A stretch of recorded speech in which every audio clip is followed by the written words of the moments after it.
and she has lots to share. We've been talking for quite a while, and so I'm really looking forward to our engagement with her.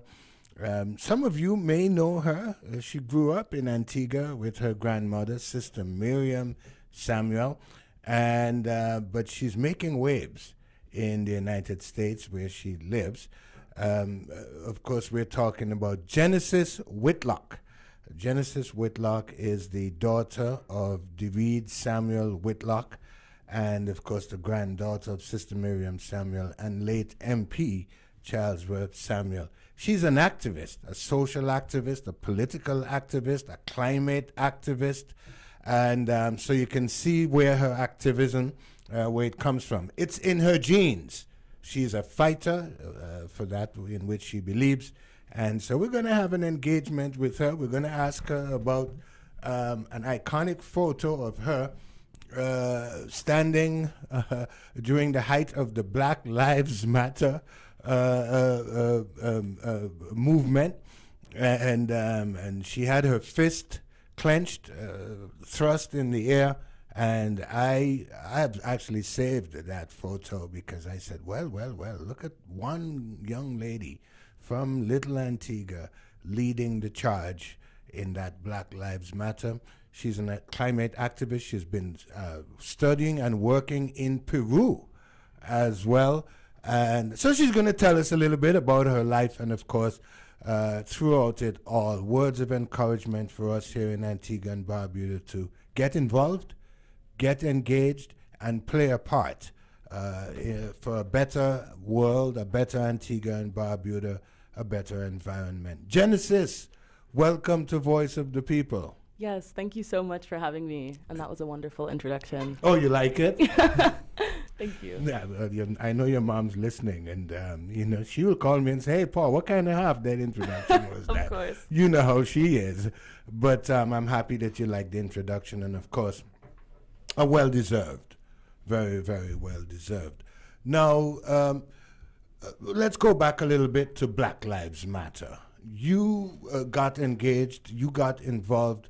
Last week, I shared a story about one young lady, much like yourself, who thought that it was unfair that the state of California swiped the land belonging to the Bruce family.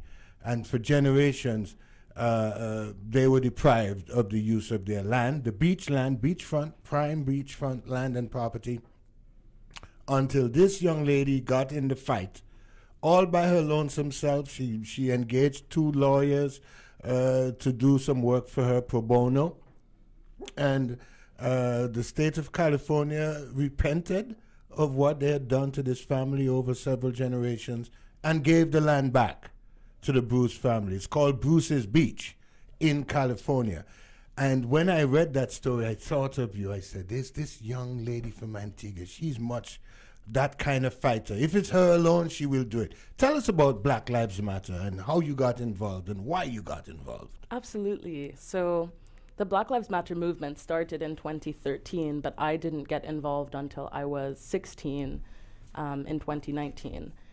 And I chose to address racism within the education system because when I moved to the United States, I experienced racism without knowing what it was, without a word for it.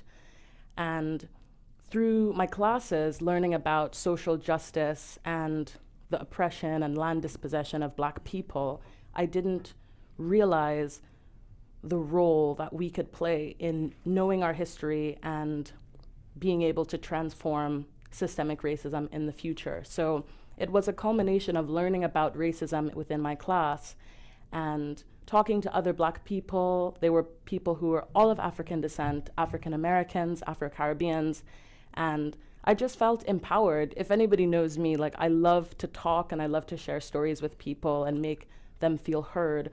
But when I noticed people, the Black people in my classes just didn't feel like they were going to be the ones to go to college, the ones who were going to be at the top of their class. Like that was nothing I experienced in Antigua. We all felt like we were capable of succeeding. So I started to organize with my friends, and we, once in 2020 when George Floyd was murdered, or in 2021 when George Floyd was murdered, that was an opportunity. And George Floyd, just to remind people, he was the guy that the police had his knee right on his neck. Right. And he was saying, I can't breathe, can't I breathe. can't breathe, I can't breathe. Right. And the cop ignored him. Right. And kept his knee there for about 9 minutes, I believe. Right, 8 minutes, 46 seconds. 8 minutes, And 46 seconds, yeah. that reality of Black and Indigenous people being treated less than nothing and our land being dispossessed and treated like nothing, it's not a surprise that so many people who had been silenced for centuries decided to take that opportunity as a moment to not just talk about police brutality, but to also talk about land dispossession, people being kicked out of their homes. And for me, it was education at the time. And it still is, but now my focus has transformed back to land, because that story that you're talking about with the Bruce family is so important. Black and Indigenous people cannot be separated from the land. So when you're talking about the environment, you're talking about Antiguans and their beaches, Antiguans and the land that we've cultivated through centuries. So, yeah. Yeah, very, very good. Now, just so that the folks know, you're a top student at Dickinson Yes. University. Tell us a little bit about how that's been going for you there. Yeah, so I go to Dickinson College. I'm a third-year student. I study environmental science and economics. I work there as a student farmer. I serve over 100 families on an 80-acre organic farm. And you spent 100 days in the Amazon rainforest. Now, you quite intrepid, I have to say. Not a lot of people would venture to do that. Tell us about that experience and what you were searching for in the Amazon rainforest. Yeah, so I started my year off last January in Peru. I decided to take a semester in the Amazon rainforest because I was really interested in studying environmental justice. I love Antigua. No matter where I go, the sun and the fact that our trees are green all year, that will always stay with me. So being in Pennsylvania, there are different conversations about environment. They don't really apply to the cultural piece that's missing for me. So I went to Peru because that was somewhat of a marriage between the two of my identities at the time. And so, like, the climate being similar, but also the fact that the Amazon is such a critical place for preserving or for keeping carbon in the ground and mitigating climate change. I just really wanted to be in a space where I could learn from people who were protecting their environment while also protecting their culture. Very good. Now, you're in the vanguard for climate justice. And let's bring it home to Antigua and Barbuda. We are susceptible to fiercer and fiercer hurricanes. Right. We saw what happened in Barbuda with Hurricane Irma. And, of course, we're quite in a vulnerable position. Couch that in terms of climate justice for us. And go ahead. Yeah, absolutely. So for anyone who's unfamiliar, climate justice in this context just means that as Antiguans, we have not contributed to climate change as much as other countries, and yet we disproportionately bear a disproportionate weight of those climate impacts. So climate justice then looks at the resources that are being redistributed to mitigate climate change and support communities.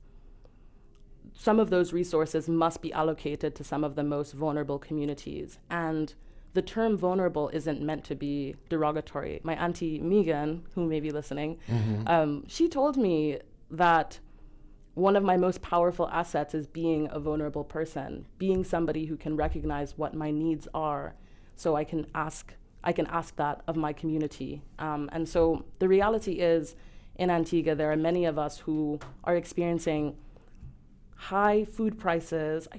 I'm like amazed at how high the food prices are since I've left.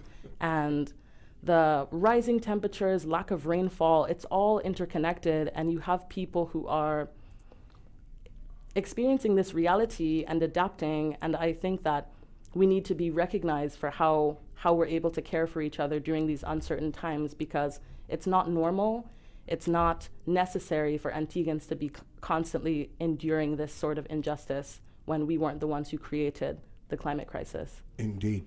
Now, and it's really quite a coincidence that you're sitting here at a time when we have black people, Antiguans, being removed from the land. Right. When our agriculture policy, it's in the doldrums, it's in the dumps, quite frankly. Right. And you are of the mind that agriculture, not only is it helpful in terms of food security and all of that, but it can contribute to climate change as well as it can be a solution. Tell us about that, if you will. Absolutely. So agriculture globally contributes to 30% of the global emissions, and we know that emissions are the main driver of climate change. But agriculture can also serve as a solution depending on the type of agriculture that you use, which is fascinating. I actually read a study focused on a plantation in Antigua that understood how the soil quality has been degraded over time. Which plantation in Antigua? Oh, shucks. Okay, I will send it to you and we can follow up. Oh, dear me. Yeah, I was doing a research project about agriculture in Antigua, and I found... Did it say Donbass? Does that name ring a bell to you? It said an eastern... Oh, diamonds probably. Maybe. I'm sorry I don't have it. Yeah, but go ahead. But right, so there are blatantly exploitive agricultural practices are remnant from the plantation period. Indeed.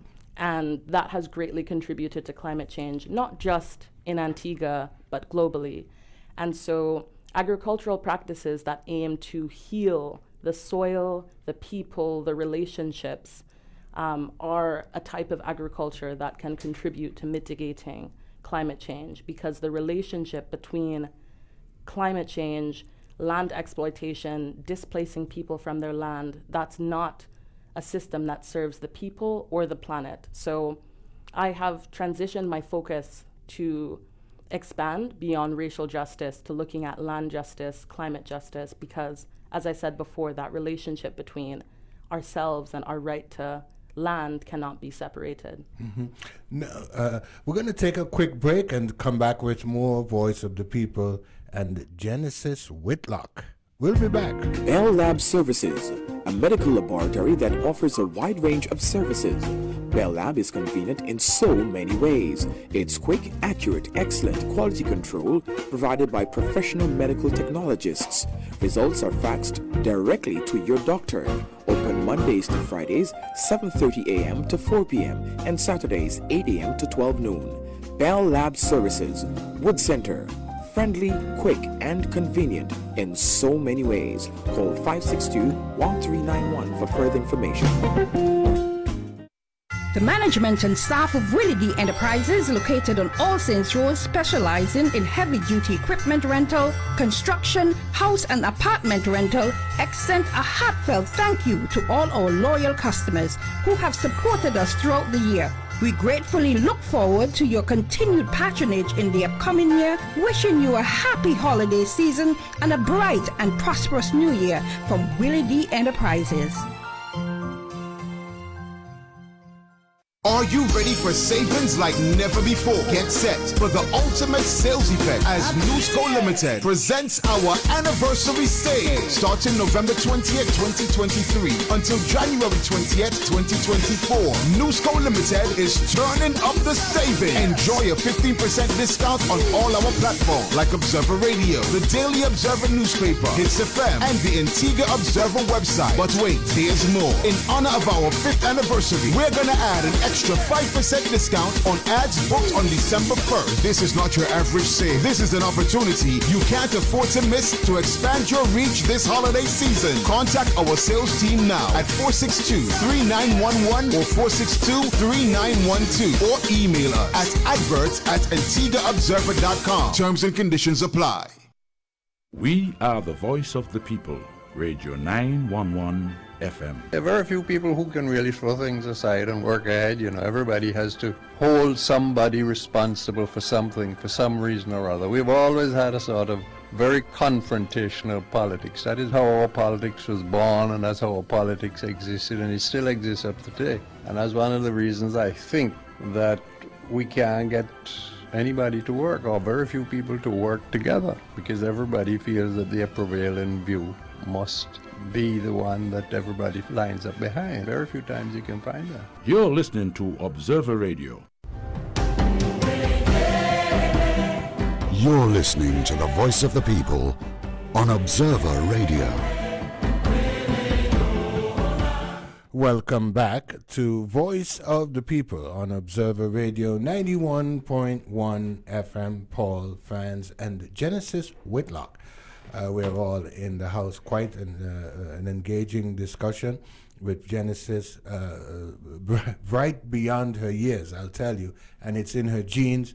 Mother and father were teachers, and of course, one of the smartest politicians we ever had here in Antigua and Barbuda, MP Charlesworth Samuel, is her grandfather.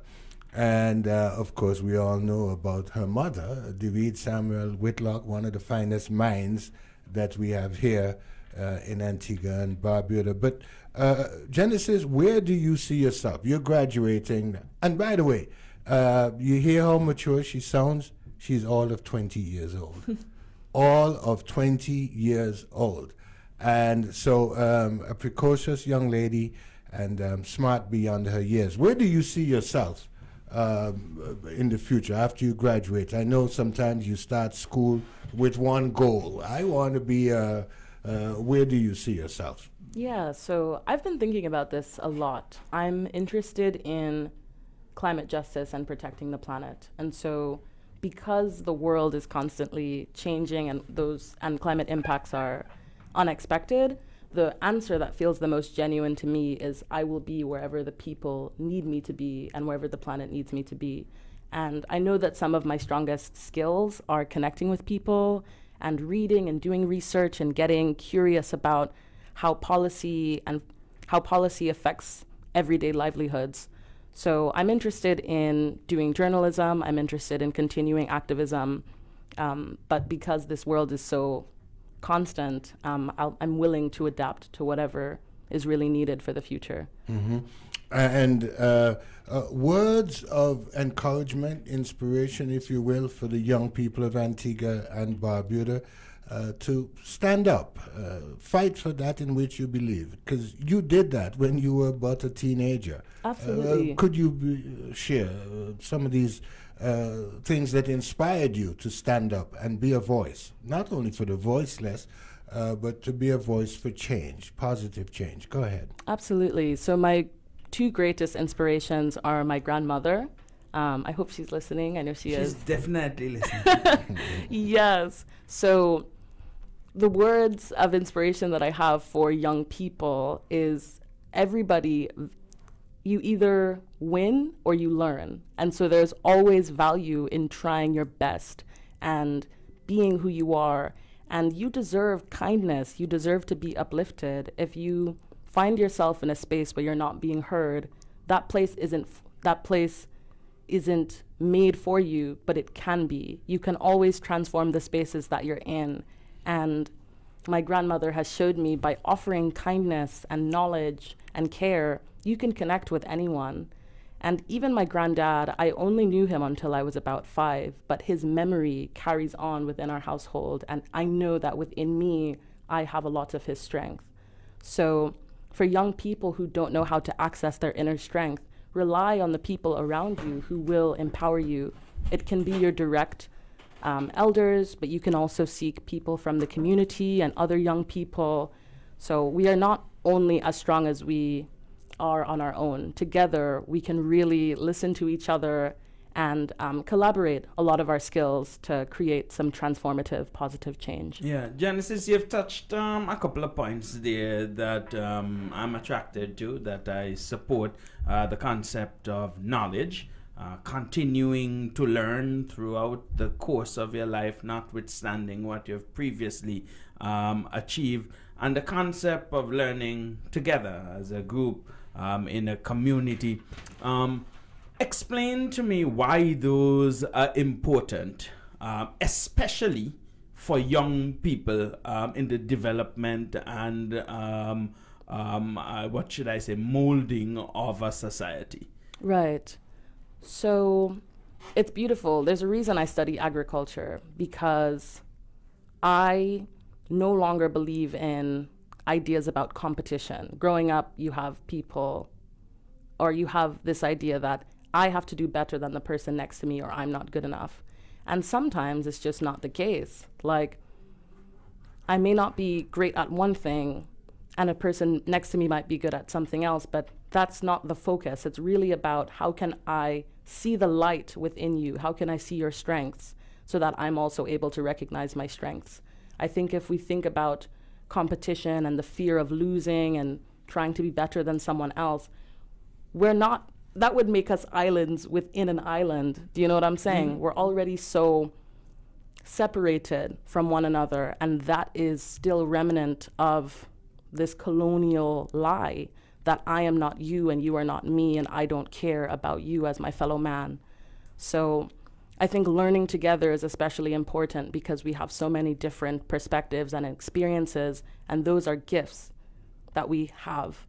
And it's important to know that when I speak, you'll receive me and you'll build on what I have to say. There's no one benefits from trying to pull someone else under the rug. And so I don't, in the United States, it's different to promote, why don't the Democrats and Republicans come together? I think it's different. But in our case, we have shared so much of the same history and experienced very similar forms of oppression. If we can recognize that we all need healing, I think something really transformative can happen. Interdependence is critical here. Let me ask, how do we, as a young person, a lot of young people don't listen to this show. The demographic of this show is largely adults, probably over the age of 40. But how do we speak to young people? What do we say to young people to make them come to a realization that, hey, I myself must take an interest. I must stand up for the things that I believe in, for the bigger issues like my nation and the forward movement of my nation. How do you attract or introduce even that concept or those discussions to young people? Yeah, I would say it's important to make people feel seen and make people feel like they're cared for. And to lead with example, because the reason I look up to my grandma, and I'm actually called a grandma sometimes, is because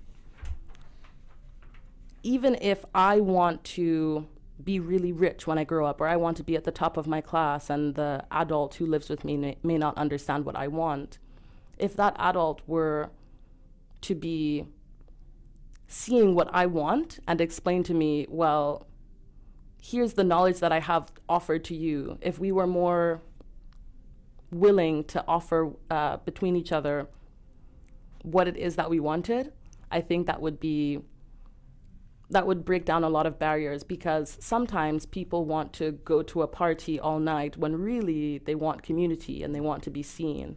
And our needs can just be translated differently across generations. So coming together as a dialogue to understanding what we want, I think that's especially important. So yeah, my grandma has served as a great resource for me because she sees what it is that I want, which is a safe planet to live in. And so she has always provided me with healthy food. She's provided me with good music to listen to. And I know how to offer that to the young people around me. Oh, and another big thing for myself as a young person is aesthetic. I don't know if people have mentioned that, but we love stories. Like a lot of us grew up on Disney, and we're all on Instagram now. And we love this idea of feeding into a narrative. That's what gives us hope. We love movies and images that resonate with us and make us feel like the world that we want to live in is possible. So I have a different aesthetic than someone else, but that's especially why dialogue becomes important. I have to, especially because you're studying agriculture, particularly related to economics. I have to ask you because there was a time in Antigua and Barbuda, ironically, a long time ago, more than 75 years ago or so, where we, Antigua and Barbuda, could produce things, even when we were in this colonial space or just post-colonial space. We could produce so much here that we could export to first world countries and use it as a driver of the economy. Well, fast forward to the advancement of the 2023s, 2024s, the 21st century, we have somehow managed to produce less and have less interest relative to agriculture than we did at a time when we had less information, less knowledge, less technology. Is that negative from your studies and your place of expertise? And is there anything that we should be doing or could do to try to arrest this issue? Absolutely. So, in short, yes, it's a problem that our food system relies so heavily on imports. I am still in the process of learning the cultural context needed before I'm in a place to criticize the agricultural system. But based on my studies of other small island developing states and other countries and areas, it reduces our resilience in response to climate change because we're vulnerable not only to price hikes, but whatever else may happen if we're not able to access food. And so from a food securities perspective, we're not where we need to be. And from an empowerment perspective, we're also not where we need to be because we are losing that sacred connection with our land. And there's a quote from my grandma: if she has her little ground, nobody can push her around or tell her what to do. And so when we have sovereignty over our food and we have sovereignty over our relationships, that's a crucial piece that we're needing. And so one of the things that I'm proposing is to get that needed cultural context from farmers, because I can easily say Antigua needs to increase their domestic agricultural productivity, but I would know that I would be coming in without all the needed context, because the reality is there are so many limitations. For some farmers, it's more cost effective to use pesticides. And I work on an organic farm that's not, there's still like this knowledge gap. So I'm actually hosting a conversation, an event this Tuesday on January 9th at the Pears Community Meeting Hall to discuss some climate smart agricultural practices because farmers are already beginning to witness the impacts of climate change and some of those barriers. I have skills as a farmer myself and as a researcher who's constantly observing the transition, the global transition towards climate smart agriculture. But what I need are people's real life experiences to help bridge some of those gaps. Where is the interaction going to be? Oh, it will be at the Pears Community Hall next Tuesday at 7 p.m. Pears Community Hall. Is this in Glanville's? It's across from the Guard Center. Yes. Because it's being put on by the Guard Center. Yes. Yeah. Okay, all right. So that's in Pears, right before you... Okay, I got you. Now, you, and you hinted at it before, you work on a farm, an 80-acre farm in Pennsylvania, is it not? Yes. In Pennsylvania. And of course, you said that you were inspired by your grandmother and your grandfather. One of the cultural drawbacks to that is that shortly after we came out of sugarcane cultivation in Antigua, a lot of people decided that they wanted to move away from farming and the land. For some, it had a bad history to it. They wanted to go into technology and computers and those sorts of things, and wanted to move away from the land. Then there's our enslaved past and its association with the land. So it's important that you see the historical and cultural context Right. before you make a judgment. But the thinking now is that we need the food security, and we need to go back to producing our own, developing our own, and that sort of thing. And we're reducing our dependence on imports, eh? Absolutely. Let's take a quick break and come back with more Voice of the People. This is Observer Radio, 91.1 FM. This hour is brought to you by Battery Engineering. We know batteries inside out. You're listening to the Voice of the People on Observer Radio. Welcome back to Voice of the People on Observer Radio 91.1 FM. Paul, Franz, and Genesis Whitlock. We're all in the house, and she's sharing some exciting news, inspiring news. I believe I want to go out and do some of that myself, which, by the way, during the COVID shutdown, I actually started a backyard garden. Nice. And it brought back really, really fond memories, because when I grew up as a boy, my mom did a lot of gardening. And so it brought back great memories, and I was, if I say so myself, I was quite good at it. Yes. I was quite good at it, and absolutely enjoyed it. But you're a twin. Oh, yes. Yes, you're a twin. A lot of people don't know that. And your twin sister, Gabriella, she moved in an opposite direction to you. Tell us a little bit about what Gabriella is doing. Oh. And go ahead. Yeah, so Gabriella is actually a childhood name. Their name, my sister's name is Odessa, and she is an artist. And I would say, do you know the strand of a braid, like when you're weaving? Yeah. I would say that instead of going in different directions, we're actually weaving the same Tapestry? Yes, Oh. exactly. Because she's an artist, and she's very creative, and she's becoming or studying to become an art teacher to inspire people. And so I would just say that we have different takes on what creativity is. And so she's working really hard in a different way to empower people, empower Black children, and children of African descent to reimagine a different kind of world. Indeed, indeed. Now you have a number that you wish to share. Oh, yes. Yes, so if anybody is interested in learning more information about the event next Tuesday or getting in touch with me, you can give me a call at 461-1865. You can also email me at genesisewhitlock@gmail.com.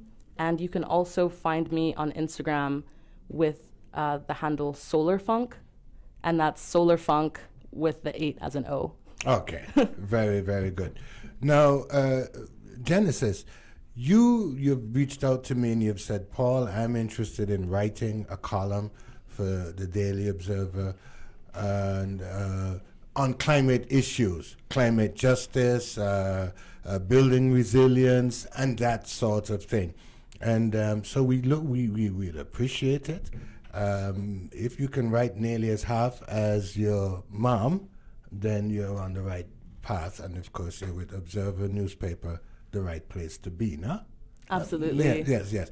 Now, your writing, your mom's writing, that inspired you to do some writing yourself. Have you read what she writes? Oh, yes. Well, I know you read what she writes because this little bio here sounds like her style. Oh, yes. It sounds like her style. And you can't run away from, because my writing a bit is like my mom's, and a little bit of her style. Nice. And so you can't run away from your genes, no? No, You never. can't run away from your genes. Now, you're going to be here until when? I will be here until January 16th, and then I will be coming back for my grandma's 90th birthday on May 12th. Very good. Now, your grandma, and I've had her here on Voice of the People a number of, always a treat having her. And when she comes in, of course, she brings gifts, guava jelly and all that, which is my favorite. But do you see that expanding? And could we not do that on a bigger scale in Antigua and Barbuda? She does it out of her kitchen, right there in Casada Gardens. She grows the stuff herself. She preserves them. Couldn't we do that on a bigger scale in Antigua and Barbuda, much like we did during the tenure of Sir Robert Hall? And you don't know anything about Sir Robert Hall, but the best Minister of Agriculture we ever had.